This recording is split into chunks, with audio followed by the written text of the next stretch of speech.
Hello, and welcome to Science with Mr. Morgan. In today's episode, we are going to talk about Newton's laws of motion. First up, let's talk about Newton's first law of motion.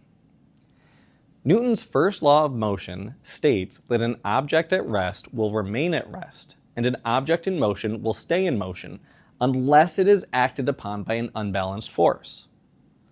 Without an unbalanced force, the object will keep moving at the same speed and in the same direction. Now, this law is nicknamed the law of inertia, or Newton's law of inertia. So what is inertia then? It is the tendency of an object to resist a change in its motion. What does that mean? Well, if an object is at rest, inertia keeps it there. If an object is in motion, inertia keeps it moving. All objects have inertia. Whether they're sitting still or they're moving, they have inertia. And overall, it really depends on the object's mass. The greater the mass of the object, the greater the inertia. Now, this inertia must be overcome by an unbalanced force to change the motion of an object. This includes getting an object moving from standstill, as well as getting an object to stop moving. Anywho, on to Newton's second law of motion. Newton's second law of motion states that the acceleration of an object equals the net force acting on the object divided by the object's mass.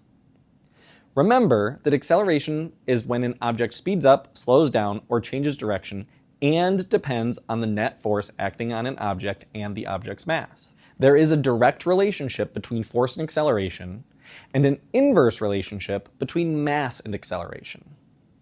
Now, since we talked about relationship types, we should also talk about calculations. The formula for force is force equals mass times acceleration.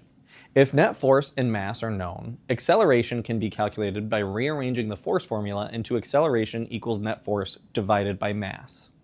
If mass and acceleration are known, net force can be calculated using the formula force equals mass times acceleration. If acceleration and net force are known, mass can be calculated by rearranging the force formula into mass equals net force divided by acceleration. How about we go over some examples of these? So the first one, calculating acceleration when net force and mass are known. Let's say that the net force is 12 newtons and the mass is 6 kilograms. To figure out the acceleration, divide the net force by the mass. 12 newtons divided by 6 kilograms is 2 meters per second squared. Another example we can look at is calculating net force when acceleration and mass are known.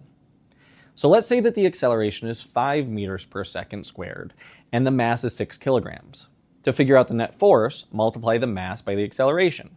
6 kilograms times 5 meters per second squared is 30 newtons. And finally, calculating mass when acceleration and net force are known. So let's say that the acceleration is 10 meters per second squared, and the force is 1,000 newtons. To figure out its mass, divide the net force by the acceleration. 1,000 newtons divided by 10 meters per second squared is 100 kilograms. But that's enough with calculations for the moment. Let's look at weight. Now remember, weight and mass are different, and this is kind of going to explain how. What is weight? Well, weight is a measure of the force of gravity pulling down on an object. This is dependent on the object's mass and the downward acceleration of an object due to gravity. Now, Earth's gravity is a constant at 9.8 meters per second squared. And this is why mass and weight are sometimes used interchangeably, because gravity is constantly pulling down no matter where you are, 9.8 meters per second squared. But remember, mass and weight are two different things. If we go to another planet, your weight is not going to be the same as your mass because you're on a different planet with different gravity. And when I use the term same, I just mean interchangeable. Now again, Earth's gravity is a constant at 9.8 meters per second squared.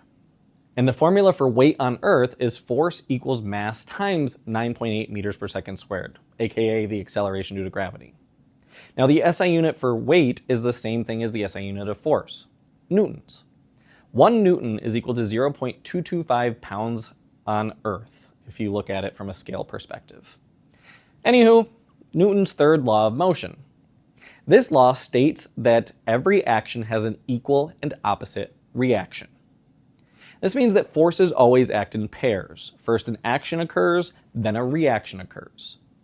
And these actions and reactions are equal in strength, but they are opposite in their direction. Now, skateboarders are a good example of this. In order to skate, a skateboarder pushes on the ground, this is the action, and at the same time, the ground is also pushing on the skateboarder with the same force that is being applied to the ground. This is the reaction.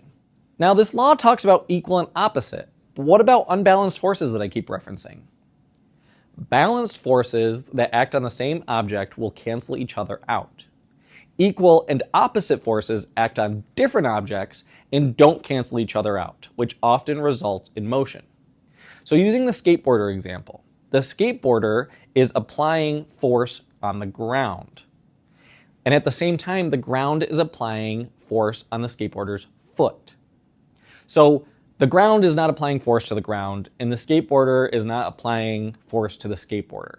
So even though they're reacting to one another, or the action of putting the foot on the ground and the reaction is pushing back on the ground, they're not applying to the same object. That's enough with Newton's laws specifically. Let's look at momentum. So momentum is a property of a moving object which makes it hard to stop. The more mass an object has, the greater its momentum. The faster the movement of the object, the greater the momentum. Now the SI unit for momentum is kilograms times meters over seconds. And finally, the formula for momentum is momentum equals mass times velocity. And this brings us back to calculations. If mass and velocity are known, momentum can be calculated by using the formula momentum equals mass times velocity.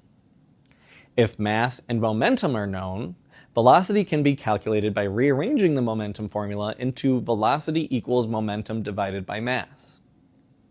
And if velocity and momentum are known, then mass can be calculated by rearranging the momentum formula into mass equals momentum divided by velocity. Now, let's go over some examples. So the first one is calculating momentum when mass and velocity are known. Let's say that the mass of an object is 6 kilograms and the velocity is 4 meters per second. To figure out the momentum, multiply the mass by the velocity. 6 kilograms times 4 meters per second is 24 kilogram meters per second. Now let's calculate the velocity when mass and momentum are known. Let's say that the mass is 3 kilograms and the momentum is 6 kilograms meters per second. To figure out the velocity, divide the momentum by the mass. 6 kilogram meter per second divided by 3 kilograms is 2 meters per second.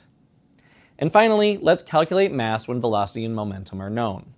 Let's say that the velocity is 10 meters per second and the momentum is 10 kilogram meters per second. To figure out the mass, divide the momentum by the velocity. 10 kilogram meters per second divided by 10 meters per second is 1 kilogram.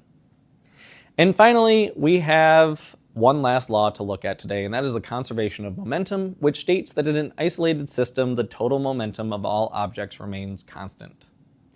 Basically, this means that whenever an action and a reaction occur, momentum is transferred from one object to the other, but the overall total momentum is conserved. And that brings us to the end of today's lesson. Until next time.